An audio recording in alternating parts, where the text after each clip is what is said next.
Oh, now we're live. Here we go. That's what makes it so fun. Every time we do something live, Shay, it's always an endeavor, right? Oh my gosh. Okay, so we are live from Copperline Coffee in Daytona Beach, Florida. And Shay Sparks. Hey, how you doing, guys? And Carlos Soldevilla are right here at Copperline, and we're having a great day today. We thought what we would do is just bring a little kindness through coffee. And we're trying something new, and of course technology is going to be a little bit challenging for us. So bear with us as Shay moves around the camera that is literally stuck to a coffee cup. It's pretty cool right now. Yeah. So anyway, today's podcast is about amplifying kindness. How do we bring more kindness to the world? And what we really want to do is capture some stories of kindness and how it affects people. So we have our guest today, Carlos, who we just love. He's part of our 1 Million Cups group. Yay! See his shirt, woohoo! And the cup. And the cup. Shameless plug, 1 million cups. Thank you. And I love that. So, Carlos, the reason we thought to invite you today is because of your endless supply of kindness and energy. I really want to go back in time a little bit. Have you tell us a story of your history and how you became so interested and curious about hospitality, and then where that took you in your life and in your career? Thanks for having me on. Really appreciate it. You had a terrific presentation with 1 Million Cups this morning. I feel like I'm launching the whole kindness revolution right here, right now. I think it's awesome. Yeah, he is. He is launching it. He really is. Yeah. We're all kindness ambassadors because of Lindsay now. Yes. And so to take it back, my resume in 90 seconds would be that my father opened a restaurant when I was 11 years old, and I worked in restaurants for the last 40 years. I've owned restaurants the last 17 years. I sold my last restaurant March 1st of last year, so I am celebrating 1 year retirement, which is fantastic. So in that year's time, I have really done a big personal journey. But before I get into that, let me go back to being in the restaurant industry and how that pertained to kindness and hospitality. When growing up in a food service industry, it was the rule was if they didn't enjoy your food, you didn't pay for it. That was just, I grew up that way. So as far as kindness goes, I was always catering people. I held the door open. Here, you should you should come in here, you should sit here, you should drink this, you should eat this, you should really enjoy it. No, we're not done yet. No, there's after dinner coffee, there's after dinner drinks, there's after dinner cigars, and we just kept going, The road goes on and the party never ends. I found myself to be the professional partier, so when I had these executives, when I had these attorneys, these doctors that come in, that they're very skilled and well trained in their field, but when it came to having a good time, they just didn't know how to do it. Yeah. That's where that came in. Now, growing up in the restaurant industry, I was brash in my youth, and I have learned how to soften, and that you get far more with a teaspoon of sugar than vinegar. And there'll be a lot of food terminology that comes out because that's my background. It's a lot easier for people to swallow. Sunset. Pun intended. Yes, totally. And so with that, I found out that what do people need to hear from me? Not necessarily what they want to hear from me, what they need to hear from me. And sometimes it doesn't taste so good. It takes a little bit to chew on, it takes a little bit to swallow and take down. And I first had to learn that through myself. When someone offered criticism, like I said, if it's customer, they didn't like it, thank you, no, let me get this out of your way, let me get you something else, but thank you for letting me know. Why? Because I don't eat the crab cake every day. I don't eat the chicken salad. It would really, I would say and sincerely mean thank you, because it immediately, for me, launched me into an investigative mode. Who made the recipe the last? Did they cook it correctly? Was it made properly? Was it, how long has it been sitting around or not? And hey, listen, did you taste it? No, you don't have to eat it, but you have to taste it when you make it, just to be sure that it's right. You forgot to add salt. Yeah. It's no perfect people in the world. Can I interject something right there? You spurred a question that has been on my mind. You're using the metaphor of food and what people want to hear versus what they need to hear and all that kind of stuff. One of the things about kindness that we talk about is that it's not always being nice all the time. It is about being friendly and respectful and listening, but you don't have to be nice. And what I mean by that is sometimes you do have constructive criticism or ideas that help someone get better or make an experience better. I think I'm curious about, have you experienced for yourself, because you alluded to this, someone giving you that kind of kindness that perhaps even sent you on a whole new trajectory or a way in which you saw something different? I've always believed in my business and working with anyone to be malleable. I cannot help anyone unless I empty my cup first and then find out what it is we're here to meet for. This way you get the most out of me, we get the most from each other, and with that, not every message I got was put in a nice form. And you have your critics, and hey, listen, I've seen my share of places in the restaurant industry where all of a sudden they take the plate back, they don't know what they're talking about. This is my food. And I was never that way. Like I said, it would launch me into an investigative mode. And I would take the good with the bad. If it was somebody offering criticism, I would take it, look, does this make sense? Am I going to change my recipe because of one piece of feedback? I would chew on it and make a decision myself, yes or no. Now, sometimes I would have to take that. This is just somebody that just flew in from Maryland and has never had a Sicilian-style cupcake, which is radically different. Or especially if somebody I cared about, I didn't like the taste of it, I would chew it down. I said, thank you, I needed to hear that. I don't like the way it tastes, but I'm going to get it down, and then I'll decide what move I make or how I adopt what's going on in it.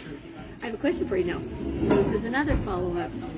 What is the kindest way that someone could tell a restaurateur that they don't like their meal and they would rather have it be different? What's the best way to say that? Because I find, and Shay, you chime in on this one too, that it doesn't really work to say, I hate this, send it back, bring me something else. And I've seen that happen in a restaurant. So I'd be curious your thoughts. Do you want to say something, Shay? Yeah. Yeah, I want to say sometimes when our best intentions are not met with the best, reception, right? So our intentions are to be kind and say, hey, this isn't really working for me. Maybe it's not hot enough, all the things that we normally complain about at a restaurant.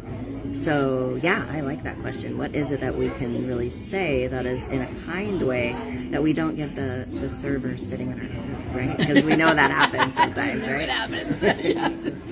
I grew up in the industry. I've seen things like that. Yeah. So, it first starts with, hey, listen, there's no perfect people. In a perfect world, the server takes your order correctly, the customer orders correctly, the cook cooks it correctly, it comes out in a timely fashion, and everything is. But there's no such thing as a perfect world. There's the one we live in, the best we can make. So, for me, I made it a point to table touch on every table.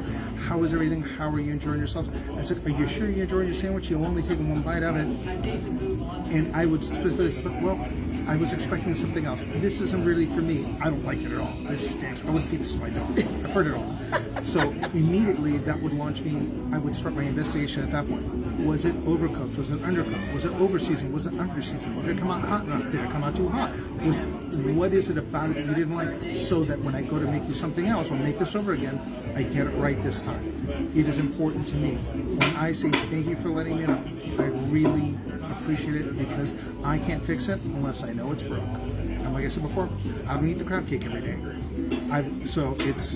That would launch me into that mode. Shay. Well, I love what you said about, I gotta find the camera. I love what you said about that you really take the feedback and you do something with it, because kindness is really love in action. So you're proving and just being, you're showing your clientele that you are appreciative of them, you do love them, you do take their feedback and really listen to them and say, hey, you know what, I've listened to what you have to say and I'm going to move forward with what you said by taking that action. And oftentimes, sometimes that's what kindness all is. It's just, instead of saying the words, it's putting in the action. Mm-hmm. And so is there an action that us as guests of a restaurant can really can do to help the staff, help the restaurant owner? Go Go. So, great question, and I was asked something very similar just a little while ago. Would you rather me say something now while I have the food in front of me, or should I email you or write a review? Good question. Please give me the opportunity to fix it right here and right now. I will make it right. If it takes giving me your money back, saying, hey, listen, not everyone is my people. Can I just have a regular hamburger? I can have that anyway. People come to see me because they want something different. So thank you very much for coming in. I appreciate it. You're just not my customer. I don't try to make everybody happy. That's the only way to ensure you won't make anybody happy. Not everyone is your people. You must make your people happy and identify who they are. I'm a storyteller because I find pictures with 1,000 words. So I paint the picture and I hope you get a little more out of it than what I can say. I had a gentleman come in, party at 10. They came in weekly, every week. I hope everyone's enjoying themselves. How is everything? Right? One gentleman, he gets the elbow. Hey, he's right here. Say something. Sir, is everything all right with your chicken sandwich? I don't like it. Okay, happy to take it for you. May I get you something else? No, I don't like your food. Well, I apologize and thank you for coming in. I appreciate it. I will, of course, take this off the check because, as I said before, since I was 11, you don't like your food, you don't pay for it. So as I take it away, it's like, look, you're a really nice guy and everybody likes you. Thank you, sir. But what is it about this? I just want a regular tuna fish sandwich. Yours has sun-dried tomatoes, sliced black olives, walnuts in it, and I just don't like your food. And it's like, well, sir, thank you for coming in. It's like, I've been in 10 times. If you didn't like my food, why would you come down 10 times? My friends come here, but I don't like any of your food. Well, then come hang out with your friends and have a cup of coffee or iced tea, a glass of water. That's fine, but you're just not my people. Thank you for coming in and giving me a chance. I'd have a guy that come in. It's like, listen, you don't have grits, I'll never come back. Well, I do thank you for coming in and giving us a chance. I appreciate it. You have a wonderful weekend. You're not going to get grits? No, sir. Why not? That's not what I do. I don't do grits. So I'm not going to change my identity for one person that was expecting something. It reminds me of that review from the barbecue place that had 1-star review. No vegan options. It's a barbecue place. Oh, that's so awesome because I saw a sign the other day right in front of a barbecue stand that said Vegan Recovery Center. Oh, I love that. Oh, this is hilarious. It was great. Anyway, I think what's really good about what you're saying, Carlos, is that kindness comes from a place of respecting and valuing the person that's in front of you. And if you went to someone's house for dinner and they were your friends, would you sit there and say, I don't like your food? Probably not. I agree. And it's all about the attitude, and it's about in the way we approach it. So, for example, I do have some friends that are very, we'll say, selective about what they eat and how they eat it. It makes it complicated when you're entertaining a group of 20 people or whatever in your backyard to have something that everyone can have, right? The kindness comes in talking with those friends and saying, look, we're having this on the menu. If it doesn't work for you, please bring something that does satisfy your needs because we can't do it all. And it's not fair to even try. Now, if you wanted to have a birthday party for someone and it was their day, their party, then you might make the whole menu around them, right? Yep. So the whole point of kindness is not to give yourself up. And that's what Carlos was saying. Be who you are. Enjoy whatever it is that's in front of you as best as you can. And if you would like it different, have the respect and the courtesy to tell someone, I would prefer it this way. Could you make it for me this way? And if they can, they can. And if they can't, they can't. Just give them the courtesy. You don't have to be rude or disrespectful or mean. What is the saying that our friend Heath taught us? Do you remember? Oh, yeah. Oh, yeah. Oh, yeah. Okay. It is mean what you say what you mean, and don't say it meanly. So, There you go. Right, and I want to say, how often that we don't honor other people's feelings or honor our own, and I love that, that's really what kindness is being able to honor ourselves, honor our own experience, and then being able to say it kindly, right? That's the key. And you're honoring other people too. You're not, putting them down just because, the guy didn't like your food. He didn't say, hey, you're a jackwagon because we didn't like your food, right? So that was really good on his part. So I'm curious, you know, a lot of times when you're in a restaurant environment, you have an ambiance, right? Like music is so important, right? Music is so important. So what kind of ambiance did you want to create by the music that you chose to have in your space? I have always been a lover of live entertainment, so I would have live entertainment as much as possible because it forces you to be in the moment. Once that last chord, that last note resonates out and falls away, it's gone. You're not getting it back. So I found that I enjoyed it more in that transcendent. I was, with my music, I wanted to keep it light, friendly, and I would switch back and forth. Hey, you want to, in a restaurant environment, you want to go a little higher, a little more energy, people eat a little quicker, you want to slow down so they have the time to enjoy the meal. So with every other song, if I had it programmed to a radio station or something like that, that's what I would be looking for. If there's a special event night or something going on, different environment. I had really great guitarist. We were so busy for champagne brunch that he came up with this really cool idea because I was popping so many champagne bottles from mimosas. He said, everyone knows the tequila song. Everyone knows the tequila. Hey, we should change it to mimosa. So that's what I did, and he was a real champ about it. He would wait for me to get out of the kitchen. Sometimes I'd have to clear out tickets, 12, 15 tickets. All of a sudden we're down the last 2 or 3. I would quickly then grab a champagne glass, pour some champagne in it, walk out where he could see me and just do this. He knew. He would wrap up his song real quick, and then immediately put the mimosa song on. And as he would intro me, going, "Okay, the only reason that we even do brunch at all is to have mimosas, and to sing this, to help us along with this song, we're going to bring out our benefactor. Here comes Carlos." I would go from, and we weren't a rowdy place. We got rowdy for one song, 3 times, and that was it. I'd work this side of the room, I'd work that side of the room, then I'd be standing in front of them and want to hear it from everybody. And that was, like I said, we got rowdy just once. And when you can bring that kind of energy, it's fantastic. And for me, I loved what I did. And I remember having this conversation where it's like, I love what I do so much. And when I brought staff on, you will never have a boss more fun than me, because I absolutely love what I do. And they couldn't believe it. My other musician, once Captain Nick moved on, he moved up to South Carolina, I had a next musician was Jay. He's like, I would play here for free. You guys are so much fun. It starts with you, then it goes to your staff, then it goes to all your customers. You're having such a great time. I'm like, I'm geeking out.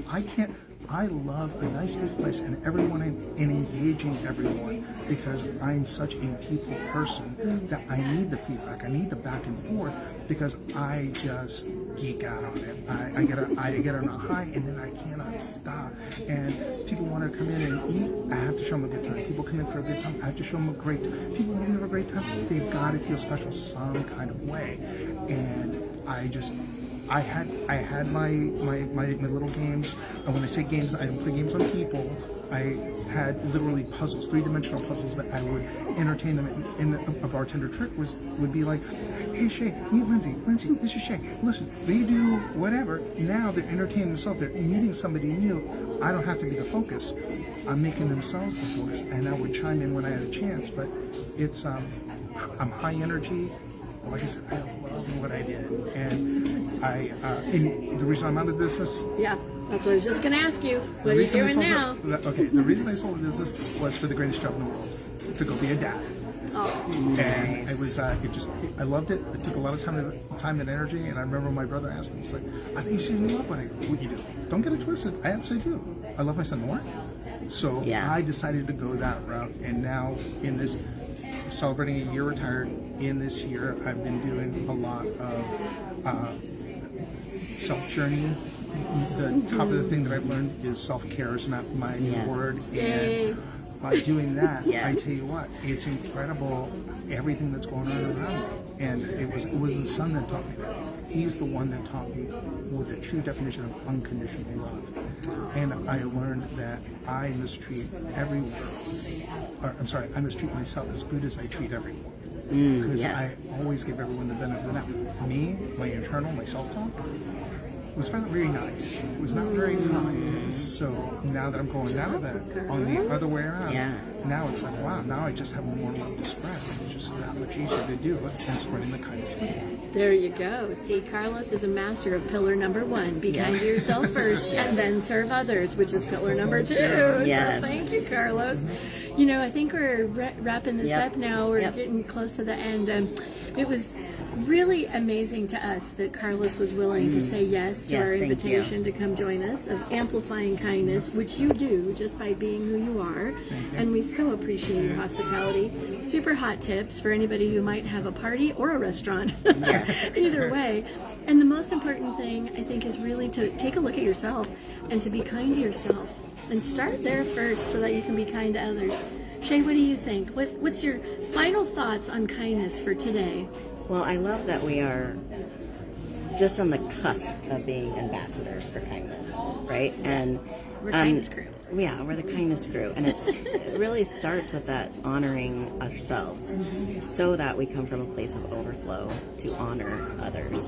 So, and I love that Carlos touched on that today, and maybe that's a reminder for all of you out there to make sure that you're honoring yourself, so you're being kind to yourself, because that's what we're here to do. We're here Absolutely. to amplify your kindness and to humankind. Humankind is together for a reason, because it's for us to be both human and kind. Yes. So thanks for being here today. This was Thanks, fantastic. everybody. We love you. Thank you. Bye-bye. Cheers. And thanks to Copperline Coffee for letting us do our Yes, podcast yes. from right here, Live from Daytona. live from Beach Street in Daytona. Bye, everybody. Bye.